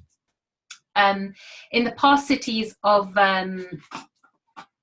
I've been told I have a little reminder as to time, so I'm going to keep an eye on that. I am due to wrap up shortly, so please bear with me. Jazakallah khair. So not only have female scholars played, you know, a very prominent and critical role in the early development of Islamic law, but Islamic courts were so renowned for guaranteeing justice for women that during the Ottoman Khilafah, even women of other religious communities preferred to, even like from Christian and Jewish communities and other communities, they preferred to have their matters dealt with in the Islamic courts. Now, whilst God provided rights for women, the rights for any person in Islam are incumbent upon duties being fulfilled by others in other sections of society. So the right, for example, for a Muslim woman to manage her own economic affairs and be provided for depends on the duty that a male relative has to provide for her. However, this becomes a pipe dream in situations of poverty or in situations of, you know, capitalism and tyranny and slavery and, you know, debt slavery and things like this. It becomes far more difficult to have this right fulfilled. The right to obtain legal remedies in the event of marital discord, for example, or any other family law issue, depends on the duty of those in authority to actually manage the people's affairs justly. But this becomes almost impossible if there is the lack of an Islamic authority or courts to hear these complaints. The right to go out and seek knowledge depends on the duty of those who are more learned, to actually convey what they have learned. But again, this becomes hazardous or impossible if the streets are filled with violence or war, or the people are too busy scraping together a living to even have any time to think about enhancing themselves intellectually. There is an interconnectedness in Islam between one person's rights, regardless of their gender, and the duties of an entire community. There is an interconnectedness between the rich and the poor, the strong and the weak, the teachers and the students. And it's important to know, and somebody asked a question earlier about patriarchy, I noticed when Dr. Dinar was speaking, that in Islam, the gender of the person that is given an advantage in any situation is again irrelevant. So the Prophet ﷺ said that each of you is a shepherd and each of you has a flock. I'm paraphrasing, but each of you has a flock that you will be asked about. So everybody in some aspect of life has been given an advantage over another. And that advantage has to be there in order for us to be accountable on the day of judgment. If somebody isn't in charge of a certain job, how are they going to be accountable on the day of judgment? They will simply say, this wasn't my job. So the accountability comes from the advantage that they had. So in other words, the responsibility or the advantage has to be there if that person is going to be held accountable for what they are doing. I have a couple more points, but what I'm going to do is just end with a very short analogy, if that's okay. Now, there is a very beautiful parable, which is not from Islamic tradition, but it demonstrates this balance that Islam promotes of rights and duties between people. And it demonstrates it really well. So there is a wise man's tale, which says that, heaven and hell are identical. So, this man, there's a man and he passes away and he goes up, to be judged whether he's going to heaven or hell. Again, this is not an Islamic parable. This is not from Islamic text. It's just an interesting parable. So this man goes up and he meets an angel, and he says to the angel, before you take me to heaven or hell, I'd like to see both of them. And so the angel says, okay, come on, I'll show you, hell first. So the angel takes this man to these doors, and they open the doors. And the man looks inside, and he sees that they're in hell, that he sees a room. And in this room, there are long tables going all the way up and down, filling the hall, filling the room.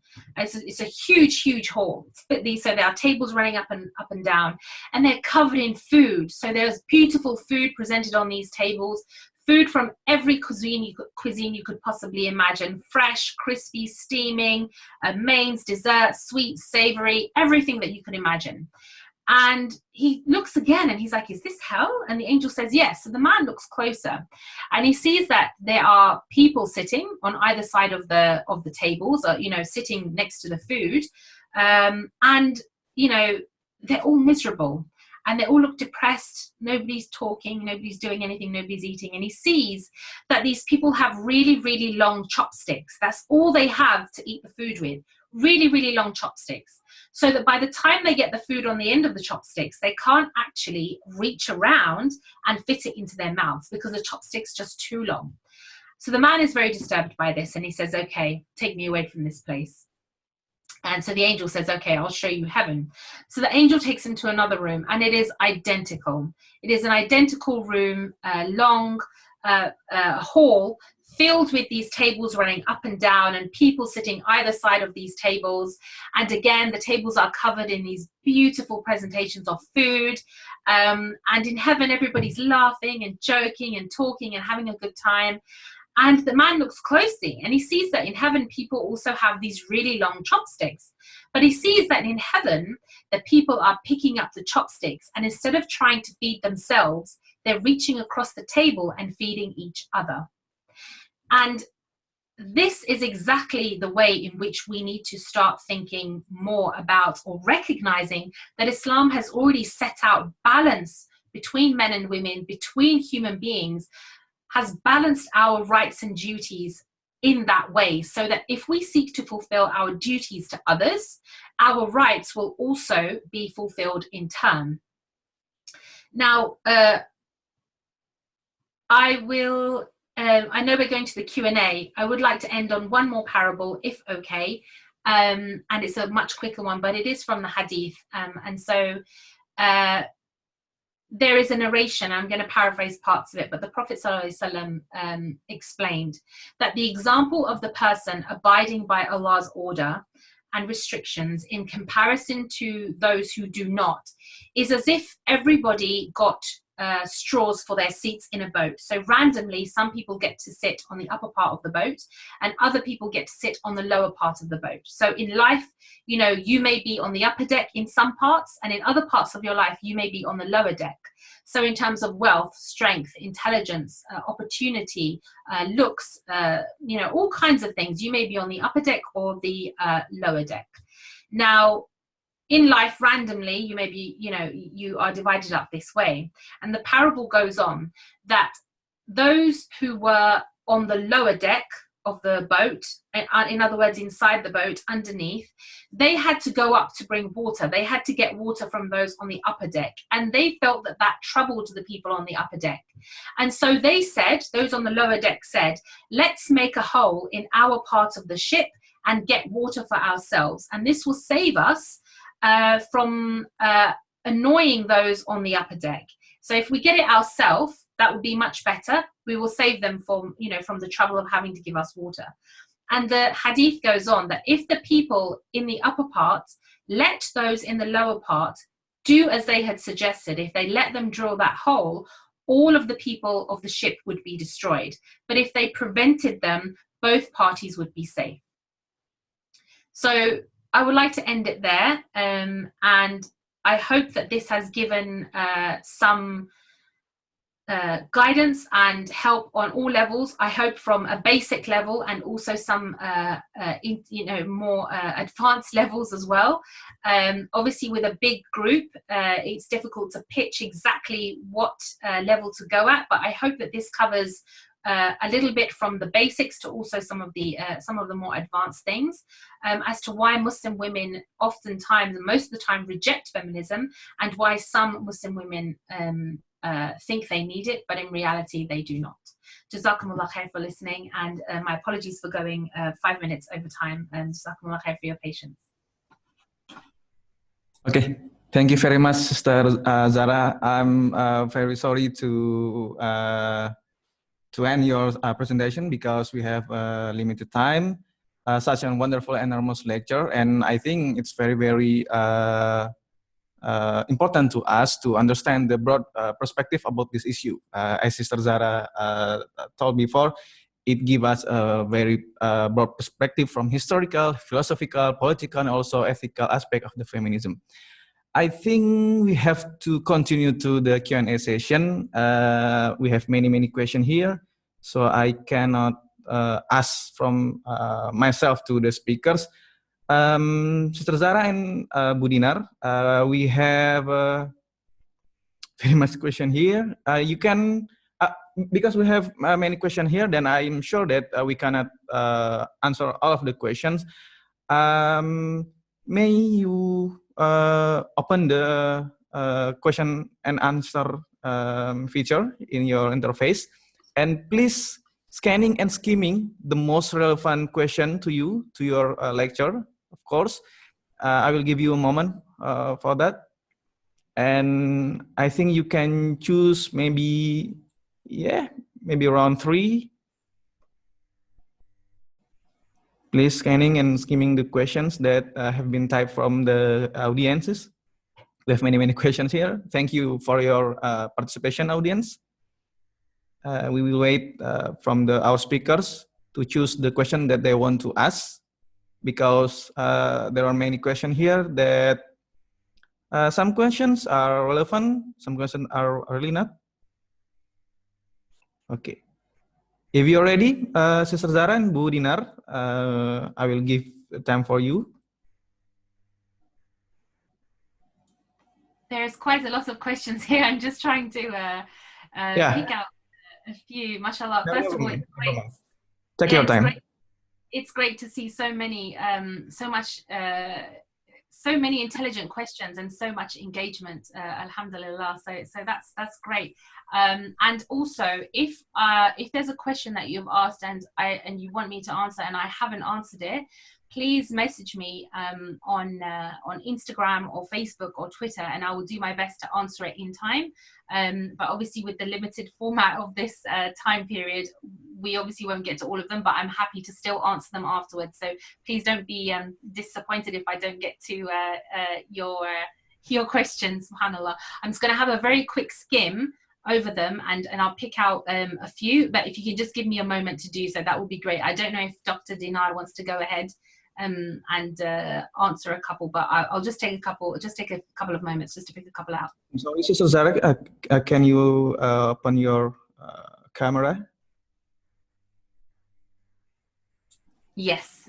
Yes. I'm still here, don't worry. Yeah, just eagerly scanning the questions. So maybe we can start from Bu Dinar first, or?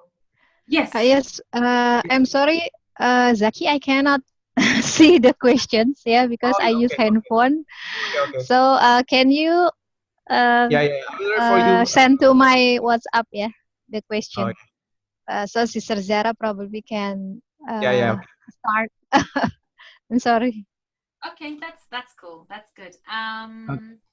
All right. So somebody asked, I'm going to actually go from the earlier questions and see which ones relate to what I was speaking about more directly, and I'll go through it in that order. That might be easier. So one question, is there any possibility for us to do something that is called Islamization of feminism, just like we have a possibility to doing something called Islamization of science or Islamization of knowledge? No. Basically, that is the short answer. And the reason for that, I hope parts of my talk addressed why that is not an option. Now, the reason you can have, and even something like Islamization of science or Islamization of knowledge, these are not necessarily even things that we need either. In Islam, you know, science is science and knowledge is knowledge. There is no Islam's version of it. We may, for example, see efforts where people shed more light on historically relevant milestones in science or knowledge that was done by Muslims.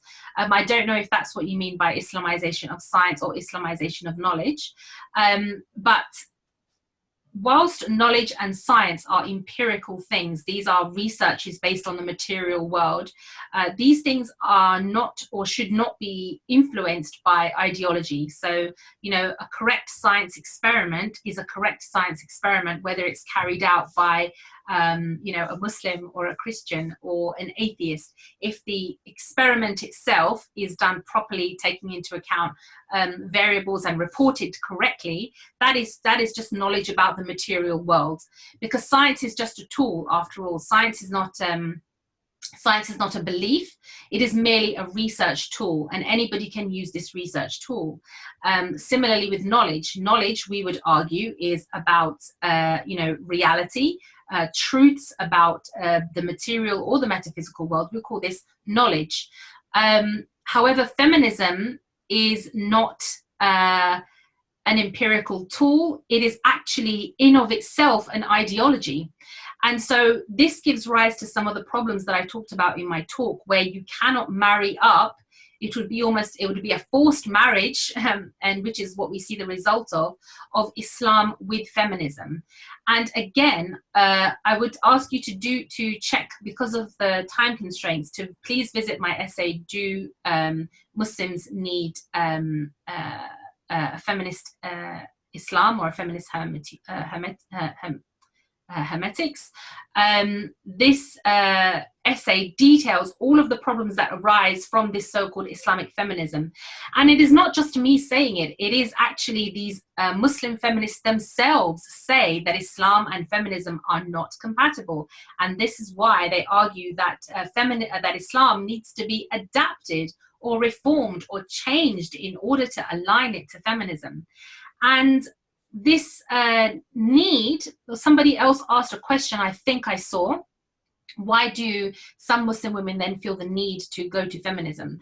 Now, this is tied in with this question, because those who are doing this project of Islamic feminism, why do they then use the term Islam? Why use the term Muslim if what they are actually calling to are secular values? Why bother using the term Islam? Now, it's for the very same reason that in most of the post-colonial Muslim world, tyrants or corrupt people or people who bring in other values, they use the language of Islam to try to gain currency, to try to gain legitimacy with the ordinary Muslim people. Because they know that the language of Islam is respected and Islam is the one inviolable thing that Muslims have, they therefore realize that using the term Islam or Muslim and adding it to these non-Islamic concepts or values, they feel that this will somehow help it to circulate in society. And you can see that it is to some extent, doing this, which is why we are having this discussion today. It is because using the term Muslim and Islam actually gets the support of Muslims without necessarily being aware of the reality of what these projects are actually doing. And this actually brings me on to something else I wanted to mention earlier. This question, I'm glad it was asked. So I mentioned in my talk, Islamic feminists, the hard version. And I mentioned that I would talk about Islamic feminists, the soft version. And this is referring to those who innocently use the term. Now, the reason that some people, again, might describe themselves as feminist is due to the incorrect perception that feminism has a monopoly over women's rights, or the incorrect perception that feminism and women's rights are the same term, it's the same meaning, but just different words. And this is why we discuss this so deeply in my presentation, to show that feminism and women's rights are not synonymous. Feminism is simply one strand or one approach to the issue of women's rights. Now, sometimes, as I said again, people use this term because they think it will get more support in the community. And I hope that realizing that only 7% of women in the UK were surveyed to identify as feminist, and I hope that showing that feminism was not used in many of the key the key achievements in English law in terms of women's rights, and I hope that showing that feminism is such an unpopular term in the West will actually help my Muslim sisters to realize that this term is not helpful. It is actually an ideologically charged, misleading term.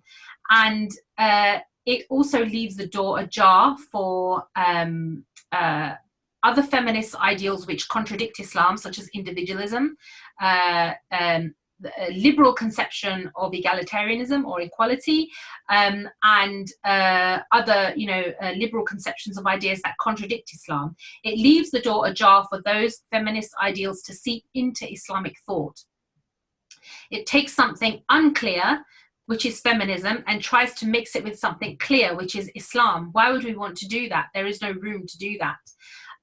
It also, by using the term feminist or saying feminist Islam or Islamic feminism, you are, by doing this, the person is inadvertently validating those feminist ideals which contradict Islam, because you can't say, I'm a Muslim feminist except for this feminist value. Then why use the term at all? Just call yourself Muslim. It also implies that Islam is just one, Islam is just one location on the grand spectrum of feminism, instead of actually demonstrating and portraying that Islam is a perfect moral code all of its own. And the final point on this question is that the language and lens of feminism, the language itself, misogyny, patriarchy, male dominated, all these kinds of, this terminology, which is often used by people that are not social scientists, they're not criminologists, and yet they take it on themselves to diagnose problems as being, misogyny or, any of these other things. The language and lens of feminism can't be used by Muslim women by combining it with Islam, because you are trying to convince Muslim men. If you're trying to convince Muslim men, why would you use a language that alienates them in the first place? If Muslim men are your target audience, then why not call Muslim men to Sharia? Why not call them to Islamic rights? Why not say that when someone is doing an injustice, that this is un-Islamic, rather than saying this is misogynistic? Calling something un-Islamic has a far greater impact to somebody that is Muslim than calling it misogyny and using a lot of language that they already are adverse to. And if they're not preaching to Islam, or if they're not calling to Islam, then what are they calling towards? And this should be like a red flag. If somebody understanding all of these things still wants to use the term, then they need to deeply, deeply question and challenge why they are interested in using that term in the first place. Because Allah subhanahu wa ta'ala asks us to call us Muslims, and that's the description that we should use. He asks us to call to Islam, and that is the world, the worldview and the way of life and the deen that we should be calling to. And there's no better way of doing that than by not joining it with anything else. So I hope that answers a few of the different questions I saw in one go, but I'm going to let Dr. Dinar, maybe if she's had a chance to receive any questions, if she would like to answer, and I'll have a look if there for any others that I could answer next, inshallah. Okay, thank you, Sister Zara. Yeah, there are so many questions. Yeah, so I cannot pick one of them, but I try to answer the one that relevant to my topics. Yeah, and probably add some. Sorry. Okay, this one. Dear Dr. Dinar, do the Islamic concept mean that you agree with patriarchy and its consequence? You said that there's no result of feminism. Can you explain? Okay, so before it is the proposition. Do you agree to patriarchy? What do you mean by patriarchy? Yeah, in this case, probably your definition of patriarchy and my definition of patriarchy is not the same. For example, do you think Islam is patriarchy religion?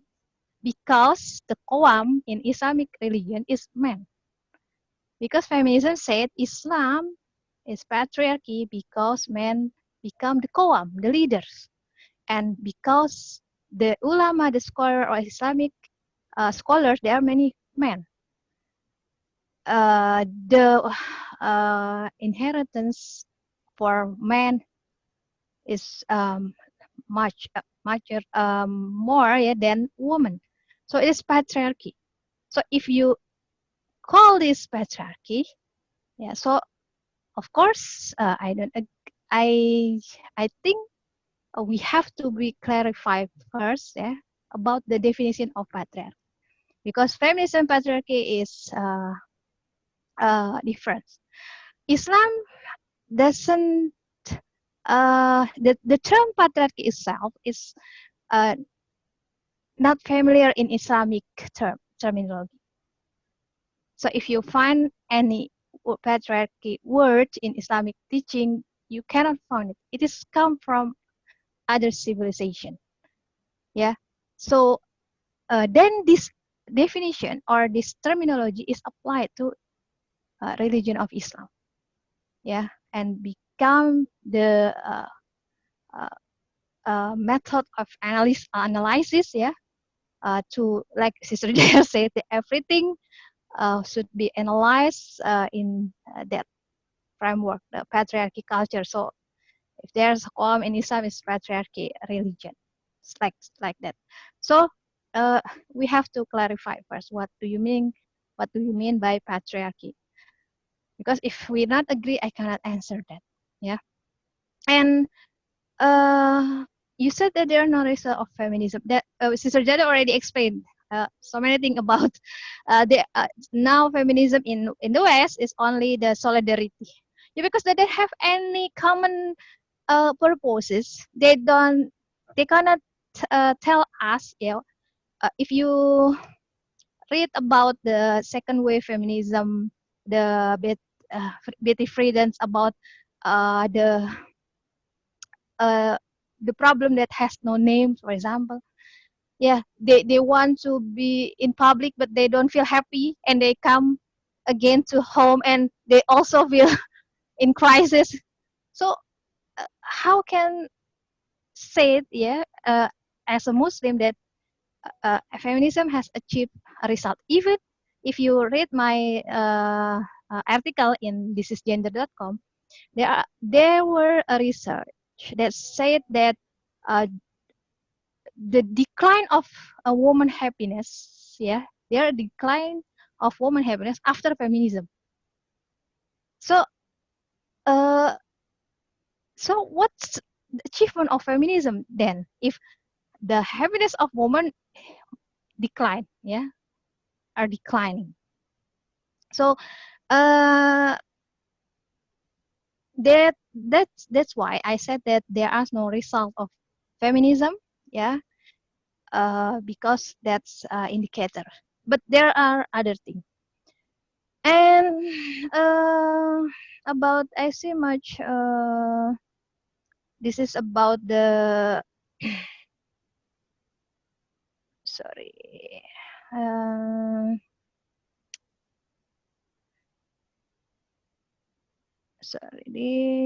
Okay. Miss Zara Faris and Dr. Dinar, what's your opinion about polygamy, marital rape, and child marriage? Inshallah, we will have a coffee special. Coffee special is online course. If CGS from CGS, we will have this issue. Yeah, we will have coffee special to Roth. So we will see how Islam portrayed or Islamic perspective about this matter. So if I explain this now, of course, there will be consumed so many times. Yeah, I cannot explain. So probably you can join the class, yeah, inshallah, online class after Eid al-Fitr. And many more, yeah. Okay, probably about this is the same question that about the possibility of Islamization of feminism. Probably you can read in this gender web about the Islamization of term gender. Yeah, is a part of Islamization of social science. So there's a problem in social science because the assumption, the philosophical, is come from liberal. Yeah. So we have we have to the social science has to be if Sister Zara said this is the empirical, but of course Islam has their own epistemology. So this epistemology should be applied to see the contemporary knowledge, human science. Yeah, if we cannot see the assumption, the philosophy behind that concept, we cannot do any Islamization. Yeah, because ulama also take some concept from foreign civilization, but it convert to Islamic worldview. Yeah. So, but it needs expert. It needs mujtahid. Is it Islamic scholars that knows the contemporary knowledge and also have an expert in Islamic teaching. So it's not as simple as that. Yeah, to know or to do the Islamization of knowledge. Yeah, probably you can read our article in This is Gender. Yeah, inshallah it explained in that article. And one more question probably, Sister Zara, yeah. How it is the developing trend, how you deal with the problem, how should we deal with it is to use Sister Zara, yeah, about how we deal in Indonesia with feminism.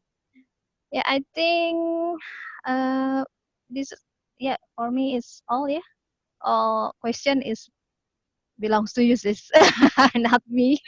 Okay, maybe you can answer some more, sis. Yeah, of course. Yeah, thank you. I just wanted to build upon the question around patriarchy.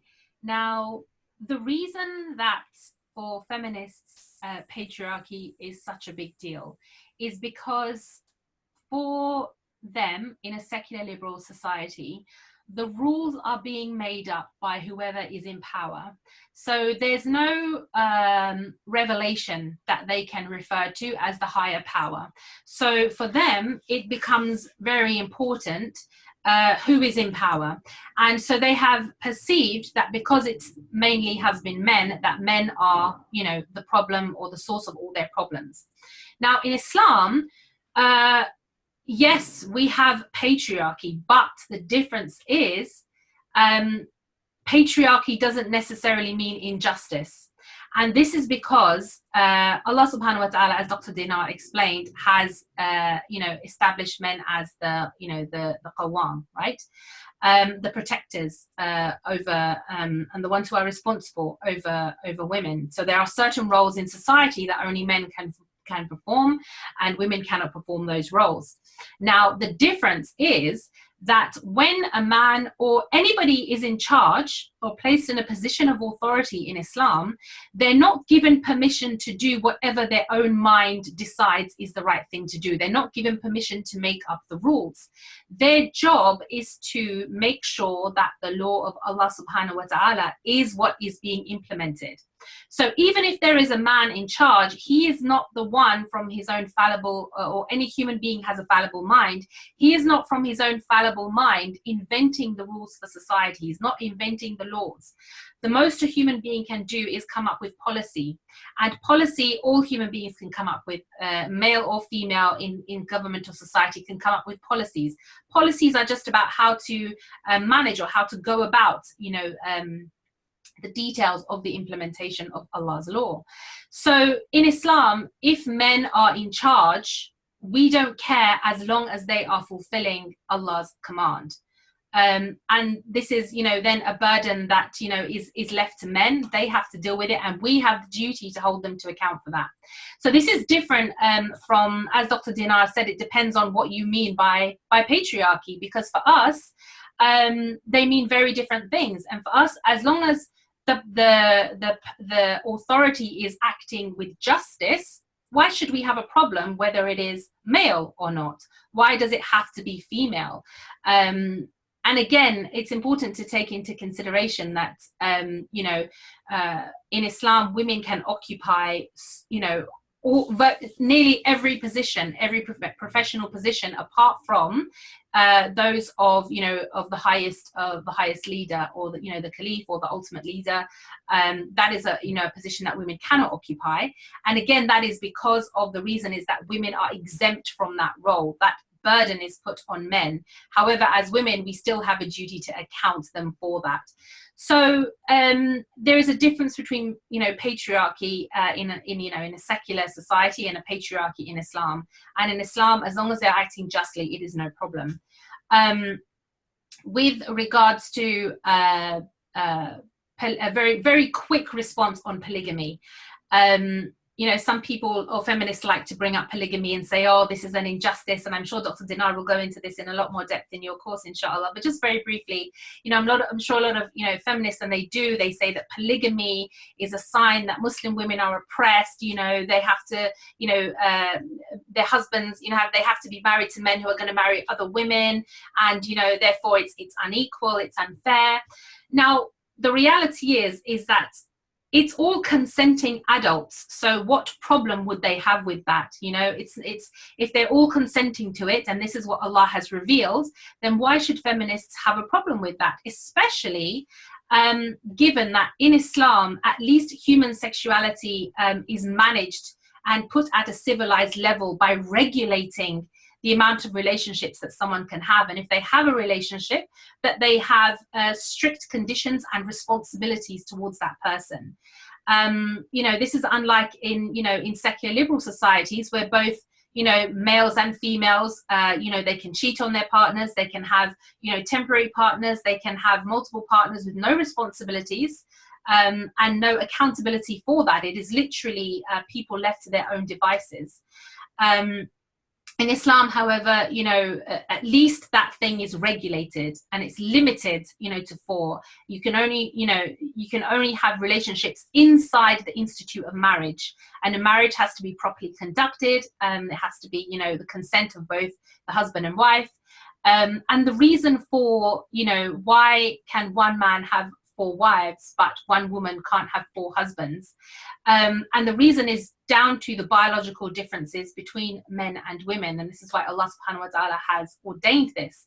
And this is because if a woman has four husbands, and marriage is for reproduction, then you can't guarantee that each man will get the fair share of of time for reproduction, the fair share of offspring. Because if one man is more fertile than another man, then it means it's unfair, and it means he's in a marriage where he's not actually able to, or he's not actually able to reproduce fairly, because there's also another man in the picture.